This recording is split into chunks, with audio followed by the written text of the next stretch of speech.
విక్రమాదిత్య అయితే ఫోన్లో ఇలా మాట్లాడుతూ ఉంటాడు. ఈరోజు తనపై నాకు ఎంత ప్రేమ ఉందో చెప్పేస్తానురా అని చెప్పి ఫోన్లో పద్మావతి ప్రేమ గురించి చెప్తానని ఎవరితోటో చెప్తూ ఉంటాడు. ఇంతలో పద్మావతి దగ్గరికి అయితే వెళ్తాడు.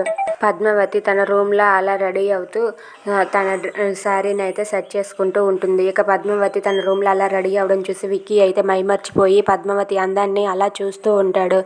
ఇంతలో పద్మావతి విక్కీ రావడం గమనించి సారు ఏంది సారు అలా చూస్తూ ఉండిపోయారు అని చెప్పి అంటూ ఉంటుంది.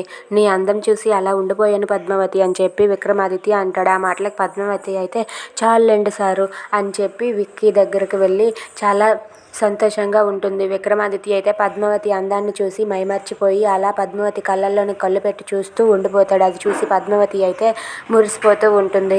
సారు మీరు నాకు దొరకడం నా అదృష్టం సారు అని చెప్పి అనుకుంటూ ఉంటుంది.